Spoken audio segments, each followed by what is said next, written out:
बहुत स्वागत है आपका बिग एंड बोल्ड में खबरों का रोलर कोस्टर। सबसे पहले तो ये बता दूं आपको कि उत्तरकाशी से किसी भी वक्त बहुत बढ़िया समाचार आ सकता है। 41 श्रमिक वहां जो फंसे हुए हैं उनके निकाले जाने की खबर टाइम्स नाउ नव भारत पर सबसे पहले आप देखेंगे। हम लगातार अपडेट्स वहां से आपको दे रहे हैं, उस बारे में मैं आपको बाखबर रखूंगा। लेकिन फिलहाल ये बता दूं कि आज बिग एंड बोल्ड में किन खबरों पर खास तौर से निगाह रहने वाली है।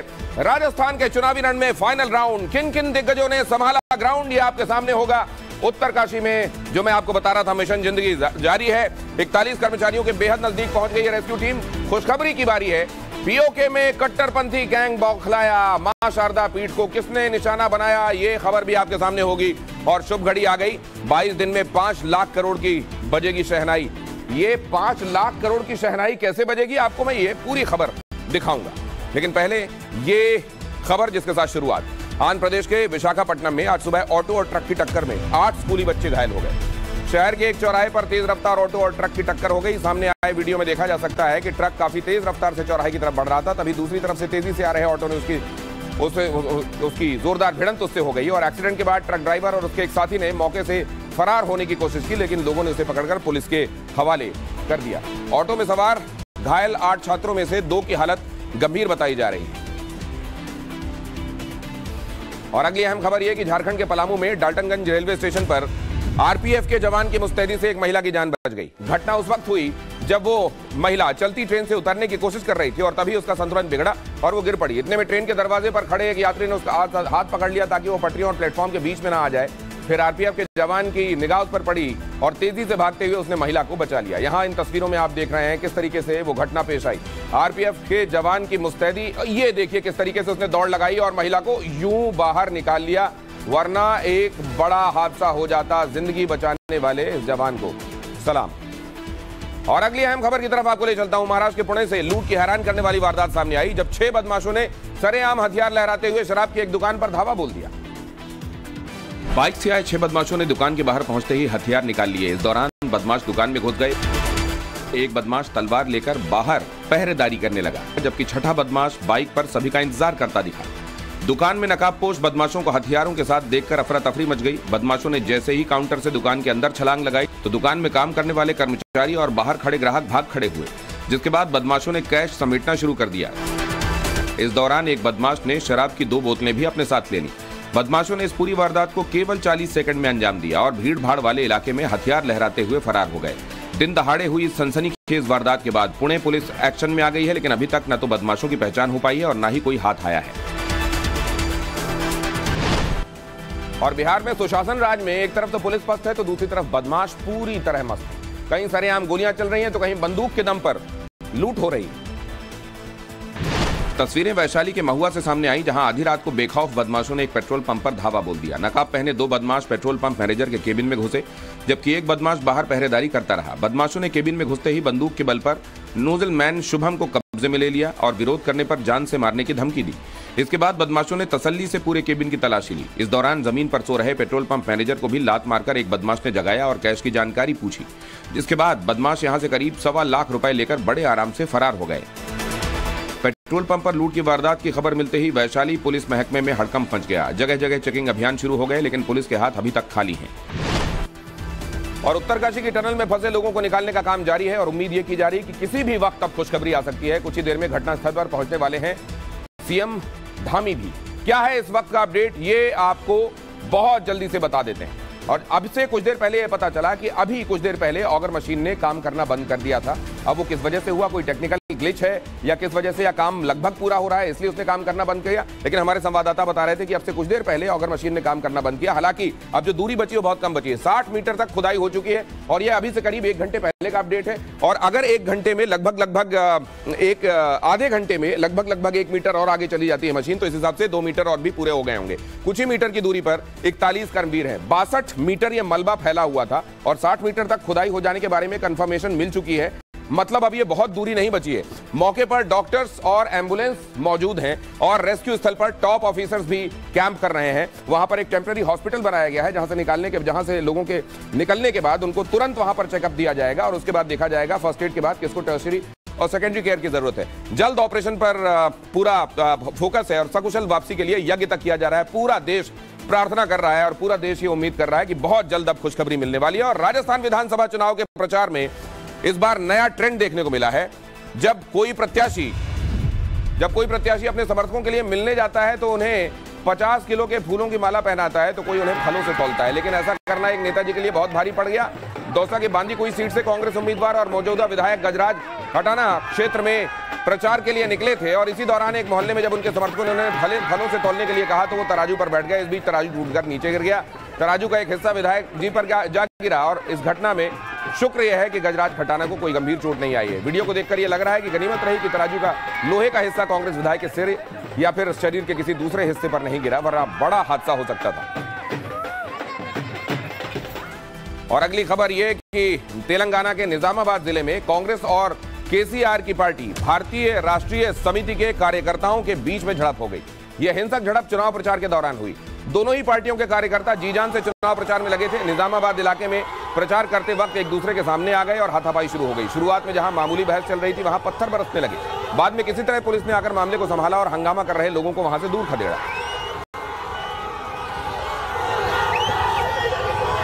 अगली खबर राजौरी से। जम्मू कश्मीर के राजौरी में आज सुरक्षा बलों और आतंकियों के बीच मुठभेड़ में सेना के दो कैप्टन और 2 जवान शहीद हो गए। सुबह से जारी इस एनकाउंटर में जंगलों से घिरे कालाकोटे के इलाके में 2 से 3 आतंकी छिपे हुए थे, जिन्हें सुरक्षा बलों ने घेरा और दोनों तरफ से गोलीबारी अब भी चल रही है। यहां एनआईए लगातार कार्रवाई कर रही है। पंजाब और हरियाणा के करीब 15 ठिकानों पर एनआईए ने छापेमारी की है। खालिस्तानी नेटवर्क को खंगालने के लिए एनआईए की तरफ से रेड मारी जा रही है। कुछ दिनों पहले भी एनआईए की तरफ से कई राज्यों में खालिस्तानी नेटवर्क के ठिकानों पर छापेमारी की गई थी।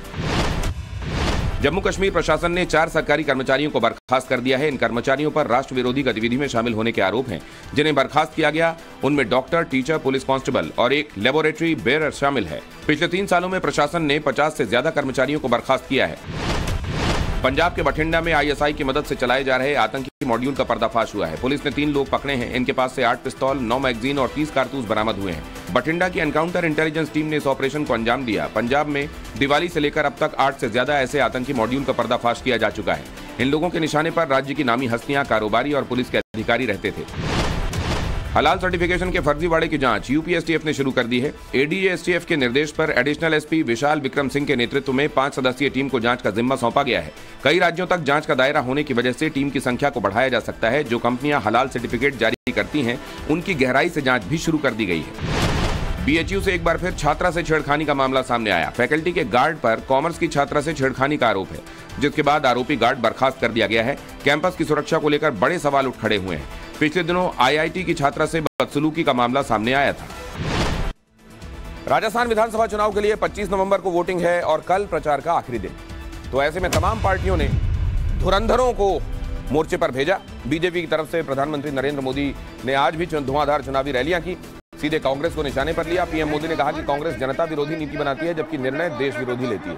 उन्होंने कहा कि कांग्रेस की नीतियों ने राजस्थान को अपराध में टॉप पर पहुंचा दिया है। प्रधानमंत्री ने आज फिर लाल डायरी का जिक्र करते हुए कहा कि इसमें अशोक गहलोत की काली सच्चाई छिपी हुई है। पीएम मोदी ने भरोसा जताया कि चुनाव में जनता घोटालेबाजों का सफाया करने जा रही है। और गृह मंत्री अमित शाह भी राजस्थान में थे। यहां के रानीवाड़ा में जनसभा को संबोधित करते हुए गहलोत सरकार को वादा खिलाफी वाली सरकार करार दिया। अमित शाह ने कहा कि किसानों से कर्ज माफ करने का वादा इन्होंने किया था, लेकिन राजस्थान में किसानों की जमीन कुर्क हो गई।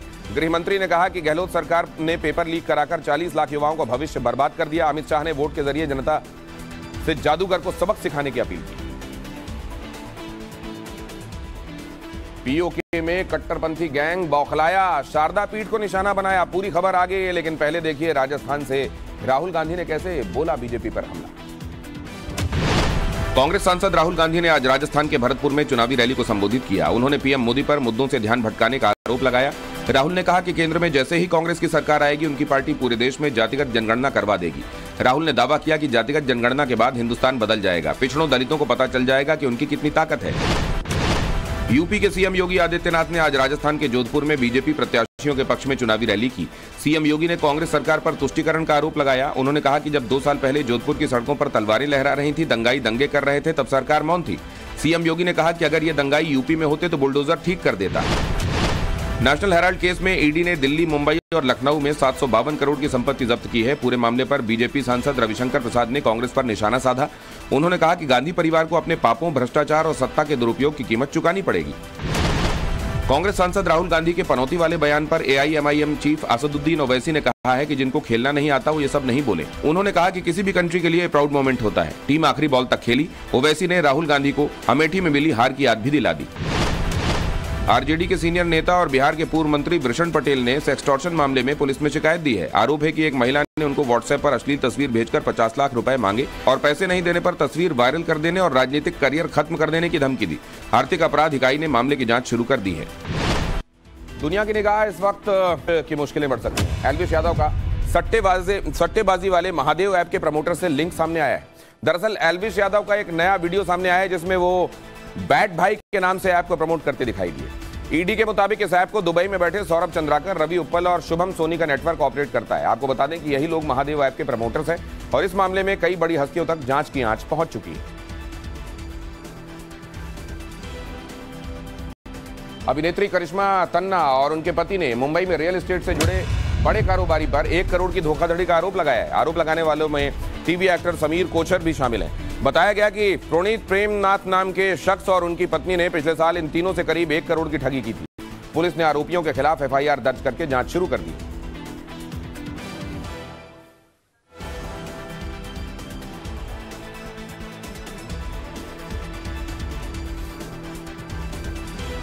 फिल्म बैंड बाजा बारात तो आपने जरूर देखी होगी, लेकिन आज हम आपको बैंड बाजा और खर्चा दिखाने जा रहे हैं।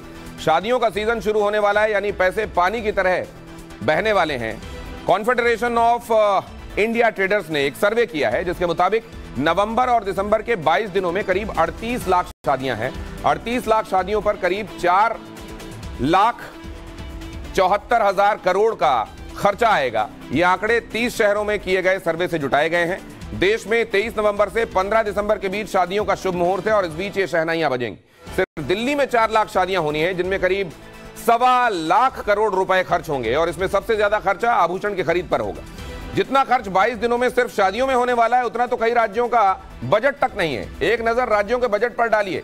पूरब से लेकर पश्चिम तक और उत्तर से लेकर दक्षिण तक अगर यूपी और महाराष्ट्र को छोड़ दिया जाए तो किसी का भी बजट शादियों के इस बजट से ज्यादा आप नहीं पाएंगे। तो कितनी शाहखर्ची के साथ हिंदुस्तान में शादी की जाती है उसका एक नमूना आप यहां पर देख रहे हैं। और चैट जीपीटी के को फाउंडर सैम ऑल्टमैन की घर वापसी कैसे हो रही है, देखिए। चैट जीपीटी बनाने वाली कंपनी ओपन एआई के को फाउंडर सैम ऑल्टमैन और ग्रेग ब्रॉकमैन कंपनी में वापसी करेंगे। सैम की सीईओ और ग्रेग के प्रेसिडेंट के तौर पर वापसी के लिए नया बोर्ड बनाया गया है। ओपन एआई के पिछले बोर्ड ने शुक्रवार को दोनों को नौकरी से निकाल दिया था।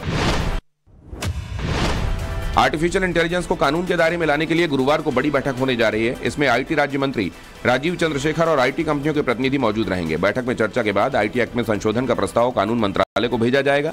सरकार एक्सपर्ट्स और आम जनता से भी राय लेगी। शेयर बाजार मामूली बढ़त के साथ बंद हुए। सेंसेक्स 92 अंक चढ़कर 66,023 पर बंद हुआ, जबकि निफ्टी 28 पॉइंट ऊपर 19,812 पर क्लोज हुआ। सराफा बाजार में सोना और चांदी बढ़ोतरी के साथ दिखाई दिए। 24 कैरेट गोल्ड ने प्रति 10 ग्राम 61,511 रुपए पर, सिल्वर ने प्रति किलो 73,240 रुपए पर कारोबार किया। दुनिया के सबसे बड़े क्रिप्टो करेंसी वाली है क्योंकि ये कहा जा रहा है कि अंदर तक मशीन पाइप को ले जाने का काम लगभग पूरा कर चुकी है। क्या हो रहा है आपको हम बताते हैं सीधे ग्राउंड जीरो से। हमारे साथ जुड़ रहे हैं हमारे संवाददाता राकेश और आपको बताएंगे वहां चल क्या रहा है। राकेश, कितनी और देर?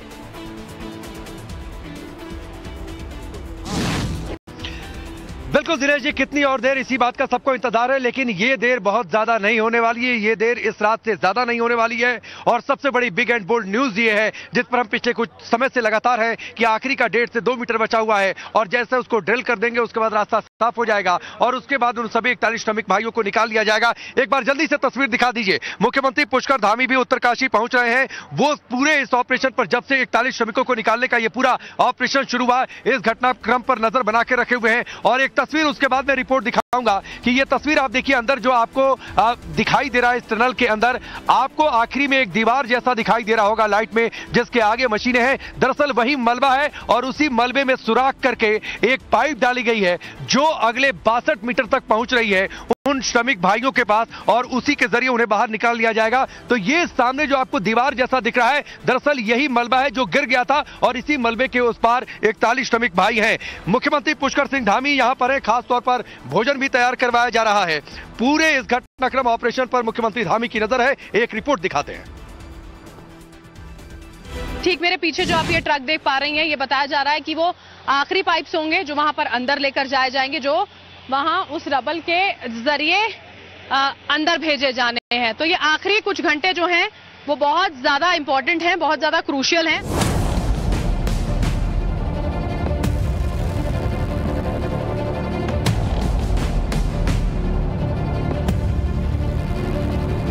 चंद घंटे बाद बड़ी खुशखबरी आने वाली है। सिलक्यारा की टनल में फंसे 41 लोग मौत को मात देकर बाहर आने वाले हैं। जैसे ही ड्रिलिंग प्रक्रिया पूरी होगी, पाइपों के जरिए कर्मचारी टनल के अंदर से रेंगने लगेंगे। तभी रेस्क्यू टीम सुरक्षित बाहर निकालने का मिशन शुरू करेगी। पहले 10 लोगों को बाहर निकाला जाएगा, फिर दूसरे चरण के तहत 10 लोग और, तीसरे चरण के तहत 10 और चौथे में बाकी 11 कर्मचारियों की जान बचाई जाएगी। सबसे ज्यादा उम्मीदें ऑगर मशीन पर टिकी हैं, क्योंकि अगर ये काम करती रही और वाइब्रेशन से टनल के हिस्से को नुकसान नहीं पहुंचा तो ड्रिलिंग में रुकावटें नहीं आएंगी। एनडीआरएफ की टीम भी इस सिचुएशन के लिए पूरी तरह तैयार है। एनडीआरएफ के जवान किस तरीके से हर परिस्थिति के लिए तैयार है। मैंने पहले बताया कि ये पूरा रूट जो टनल का जो मुख्य द्वार है, यहाँ पर किस तरीके से रास्ते को साफ किया गया है। अभी आप देखिए एनडीआरएफ के जवान एक स्ट्रेचर लेकर अंदर जा रहे हैं। ये एक तरीके के उनके रिहर्सल का भी हिस्सा हो सकता है कि अगर किसी तरीके की कोई जरूरत महसूस होती है तो उस जरूरत की स्थिति में कैसे मदद अंदर मुहैया कराई जा सके। आप ये प्रवेश द्वार पर देखिए, जो बैरिकेडिंग है वहां पर जो है पहले से ही 3 पाइपों को तैयार करके रखा गया है। लेकिन हरिंदर पहले जरा फोकस करिएगा। एनडीआरएफ के 3 से 4 जवान आपको टनल के प्रवेश द्वार पर दिखाई दे रहे हैं। उनके हाथ में स्ट्रेचर है, रस्सी है। ये संभवतः उनके प्रैक्टिस ड्रिल का एक हिस्सा हो सकता है। रेस्क्यू ऑपरेशन के लिए 5 प्लान फाइनल किए गए थे, जिसमें से 2 ऐसे हैं जहां बहुत बड़ी सफलता हाथ लगी। पहला प्लान सिलक्यारा छोर से है, जहां रात 12:45 पर ऑगर मशीन स्टार्ट की गई और अलग अलग साइज के पाइप को सुरंग के अंदर फिट करना शुरू किया गया। इसके बाद हर एक घंटे में 2 मीटर पाइप को अंदर पहुंचाया गया। उम्मीद यही है कि जल्द ही 62 मीटर की गहराई तक पाइप पहुंचेगा। तो हमें टास्क था जो 1150 मीटर का पैड बनाने के बाद जो हमें ड्रिलिंग पैड देना था, तो वो हमने वहाँ पे 2 ऑप्शंस हैं, वहाँ पे 2 लोकेशंस हैं जहाँ पे ड्रिलिंग होनी है। तो वहाँ के लिए एक के लिए लोकेशन पे साइड पे आपकी मशीनरी पहुंच चुकी है। जिस दूसरे प्लान पर बुधवार को तेजी दिखी वो बड़कोट की तरफ है, यानी टनल का दूसरा छोर। बड़कोट की तरफ ड्रिलिंग स्टार्ट हो गई है। कर्मचारियों तक पहुंचने के लिए इस प्लान के तहत 450 मीटर खुदाई करनी है। शुरुआती 12 मीटर की ड्रिलिंग कुछ घंटे में ही हो गई। हालांकि माना जा रहा है कि इस प्लान को सफल करने में 7 से 8 दिन का समय लग सकता है। इसके लिए ODX फॉर्मूले को भी एक्टिव किया गया है।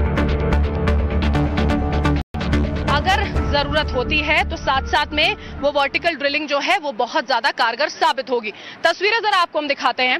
वो वर्टिकल ड्रिलिंग जो इस चोटी के ठीक ऊपर से एक ऐसा पॉइंट यहाँ पर सर्वे टीम की ओर से बनाया गया था, इसके बिल्कुल अंत में हमने आपको तस्वीरें यहाँ पर जो है वो दिखाई, जहाँ पर एक कील जो है उसको गाड़ा गया था। वहां से जो दूरी है वो करीब 83 मीटर की रह जाती है।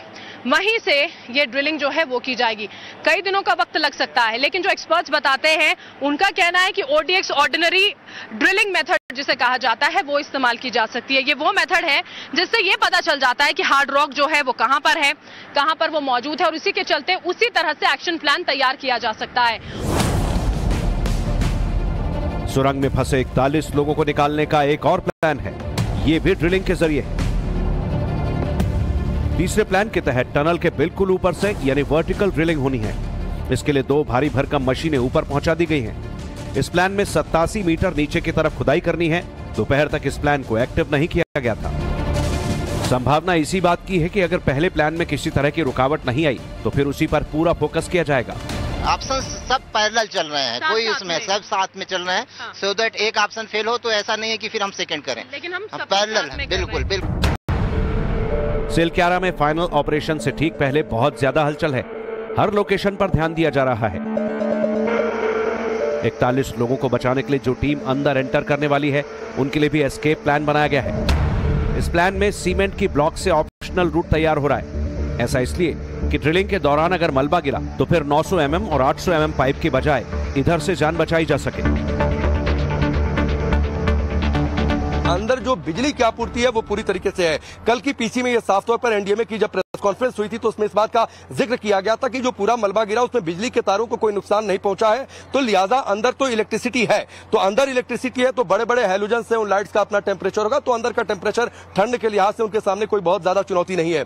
ये चौकोर जो सीमेंट के ब्लॉक्स रखे हुए हैं मेरी उंगली के इस हिस्से में, और थोड़ा इधर भी दिखाइए हरिंदर, इधर थोड़ा सा पैन करिए, यहां पर भी दिखाइए बड़े बड़े ब्लॉक्स। तो यही बड़े बड़े ब्लॉक्स जो है आपको उन तस्वीरों में भी दिखाई दे रहे थे जिनके जरिए वो एस्केप रूट बनाया गया है, क्योंकि मलबा कभी भी आ सकता है, तो एक वैकल्पिक रूट होना चाहिए।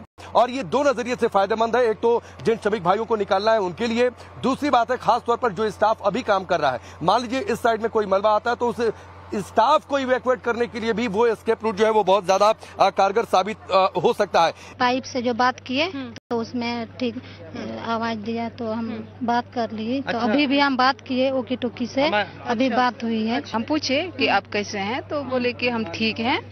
और खाना में क्या मिला तो बता दिए कि खाना में कल हम लोग को रोटी मिला था और आज खिचड़ी मिला है अभी। अच्छा। नहाने के लिए तौलिया साबुन भी मिला है, लेकिन सामान भी दिया गया है। हाँ, और स्वास्थ्य भी सब ठीक है वो लोग। टनल के अंदर जितने भी लोग फंसे हैं उनके स्वास्थ्य पर किसी तरह का असर न पड़े, इसके लिए खाना तैयार हो रहा है। ड्राई फ्रूट्स, मल्टीविटामिन्स, फ्रूट और दलिया के बाद मटर पनीर, वेज पुलाव और बटर रोटी भी 6 इंच के पाइप के जरिए भेजी गई। कोशिश यही है कि जब तक वो सुरंग के अंदर हैं, तब तक किसी तरह की दिक्कत पैदा ना हो। मैं इस समय सिलक्यारा की उसी किचन में हूं जहां पर ये खाने का पूरा अरेंजमेंट किया जा रहा है। उनके लिए दाल बनाई जा रही है, उबाल के सब्जी बनाई जा रही है, ये मिक्स वेज बनाई जा रही है। और आइए जानते हैं यहाँ पर जो मैनेजर हैं अभिषेक, मैं इनसे जानने की कोशिश करूँगा कि क्या क्या इंतज़ाम किए जा रहे हैं, कैसे खाना बनाया जा रहा है उन लोगों के लिए, और आखिर कितनी सावधानियां बरती जा रही हैं उसमें। देखिए, सीधे रूप से अगर मैं कहूं तो यहाँ पर हाइजीनिक का पूरा ध्यान दिया जा रहा है और पूरी कम ऑयल के, यानी देखा जा रहा है कि कम ऑयल को लेकर खाने बनाया जा रहा है। टनल के अंदर 41 लोग हैं और बाहर इतनी ही एम्बुलेंस मुस्तैद हैं। एक एम्बुलेंस में एक कर्मचारी को रखा जाएगा और फिर उसके बाद ऑक्सीजन से लेकर तमाम बाकी प्रक्रियाएं होंगी। मेरे साथ यहाँ पर कुछ लोग हैं और यहाँ देखिए मैं एम्बुलेंस में दिखा रहा हूँ किस तरह से इन्हें अपलिफ्ट किया जाएगा। जल्दी से आप करके दिखाइए, आप सब लोग जल्दी से कैसे जैसे करके दिखाइए। देखिए ये इस तरह से मरीज को अंदर ले जाया जाएगा और देखिए कितनी देर जो लगने वाली है उसमें वो पूरी प्रक्रिया दिखा रहा हूँ। और उसके साथ एम्बुलेंस में फिर क्या क्या कि उसे तुरंत सेवाएं दी जाएंगी। आइए जानेंगे, इन्हीं से जानेंगे कि अंदर उन्हें सबसे पहले क्या व्यवस्थाएं देने वाले हैं, क्या मेडिकल सर्विसेज उन्हें उपलब्ध कराई जाएगी। सबसे पहले इन्हें ऑक्सीमीटर लगा दिया गया है और लगा एकदम उनका यहाँ पे देखिए मल्टीस्कोप 3 जो है वो शुरू कर दिया गया है। तुरंत उन्हें बीपी का उपचार दिया जाएगा, तुरंत उनका बीपी नापा जाएगा। जैसा कि 11 दिन हो चुके हैं उन्हें, 11 दिन के बाद वो बाहर निकलेंगे तो स्थिति क्या होने वाली है। सबसे पहले उनका बीपी चेक किया जाएगा, उसके साथ ऑक्सीजन की जो उनकी पल्स हैं वो चेक की जाएंगी। इस तरह से कुछ इसी तरह से उनका इलाज किया जाएगा। ये बीपी मॉनिटरिंग मशीन इनका दिखा देगा कितना सिस्टम है, कितना ऑक्सीजन इनका चल रहा है। ये 97 इनका ऑक्सीजन चल रहा है, तो इसमें इनको ऑक्सीजन की वैसे नीड है नहीं अभी। अगर होती है तो इनको जो है डायरेक्ट हम इसके नेजल थ्रू जो है इनके जो है, ये देखिए नेजल थ्रू के थ्रू कैसे ऑक्सीजन तुरंत उपलब्ध कराया जा रहा है। और किस इस तरह से देखिए यहाँ से ऑक्सीजन शुरू कर दिया गया है और किस तरह से तुरंत ऑक्सीजन, जिसमें ऑक्सीजन की कमी, जैसे ये खुद बता रहे थे कि टनल में ऑक्सीजन की कमी पाई जा रही है थोड़ी बहुत, जो उसे देखते हुए देखिए ये ऑक्सीजन यहाँ शुरू हो गया है, ऑक्सीजन का पंप। सिलक्यारा टनल के बाहर एक टेम्परेरी हॉस्पिटल भी तैयार किया गया है। इसी अस्थायी अस्पताल में डॉक्टर्स की टीम मौजूद है। चेकअप के तमाम इक्विपमेंट पहुंचा दिए गए हैं। सूत्रों का कहना है कि अगर जरूरत पड़ी तो सिलियानी एयरपोर्ट से ऋषिकेश एम्स तक एयरलिफ्ट किया जाएगा। वो जो सामने आप देख पा रहे हैं मेरे पीछे, ये एक टेम्परेरी हॉस्पिटल बनाया गया है जहां हम लोगों का जाना बिल्कुल वर्जित है। देखिए आप वहाँ ऑक्सीजन सिलेंडर्स वगैरह और तमाम वो देखिए पलंग आप देख सकते हैं। वहाँ पे सबसे पहले उन्हें एनडीआरएफ के जवान, एसडीआरएफ के जवान मिलकर उन्हें सबसे पहले यहाँ लाएंगे और सबसे पहले उनका चेकअप होगा। उसके बाद एम्बुलेंस में उन्हें यहाँ से आगे ले जाया जाएगा। ऑपरेशन जिंदगी में इस स्टेज तक पहुंचना आसान नहीं था, क्योंकि तमाम दुश्वारियां रेस्क्यू टीम को उठानी पड़ रही थी। डीआरडीओ ने जिन 2 रोबोट को भेजा था वो भी रेतीली मिट्टी होने की वजह से चल नहीं सके। कई स्टील पाइप भी ऐसे थे जो वेल्डिंग ठीक नहीं होने की वजह से फेल हो गए। इसके बाद 3 तरह के अलग अलग पाइप लगाए गए। पहला पाइप है 900 mm का, जिसे सबसे पहले फिट किया गया। उसके बाद 800 mm के पाइप को उसमें जोड़ने का काम किया गया। लास्ट स्टेज के तौर पर 700 mm का पाइप फिट किया जाना है, इसलिए सबसे ज्यादा जोर इन्हीं पाइप पर दिया जा रहा है। इन्हें कैसे फिट करना है, कितनी देर में फिट करना है, इसके लिए टीमें बाकायदा काम कर रही हैं। इस टनल में ड्रिलिंग का जो काम है वो लगभग पूरा हो चुका है। बहुत जल्द कर्मवीर जो हैं वो बाहर निकलेंगे और देखिए पूरी की पूरी तैयारी कर ली गई है। उन तक गर्म कपड़े जो हैं वो पहुंचाए गए हैं, क्योंकि देखिए 11 दिनों के वक्त के दौरान जब वो अंदर मौजूद रहे वहां पर जो टेम्परेचर है वो नॉर्मल टेम्परेचर रहा। बाहर अगर आप निकलेंगे तो वहां पर बहुत ज्यादा ठंड है और उसी वजह से टेम्परेचर को मेंटेन करना भी एक बड़ा टास्क जो है वो यहाँ पर होगा। सर आप बता रहे हैं आपके बेटे हैं अंदर? जी। नाम बताएंगे उनका? ऋषभ भंडारी है। अच्छा, शर्मियर है वो। जी जी। तो कल फोन आया था उनका कि कपड़े गंदे हो गए हैं, कुछ कपड़े भी लेके आया मैं उसके लिए। फिर दीपावली की मिठाई भी घरे में थी, जल्दी में आ गए तो कुछ मिठाई भी लेके आया हूँ। अब तक चमत्कार और दुआओं के भरोसे जो ऑपरेशन चल रहा था उसके 100% सक्सेस होने के चांस है। कल सुबह का सूरज 41 लोगों के लिए नई उम्मीद बनकर आएगा। माना जा रहा है कि जब सभी लोग 11 दिन बाद टनल से बाहर आएंगे तो खुद उत्तराखंड के मुख्यमंत्री मौके पर मौजूद रह सकते हैं। पीएमओ के 2 अधिकारी पल पल का अपडेट दिल्ली पहुंचा रहे हैं। उत्तरकाशी से राकेश पांडे, अभिषेक सिन्हा और बरखा शर्मा के साथ bureau report, times now Navbharat. Congress का तुष्टीकरण, दंगे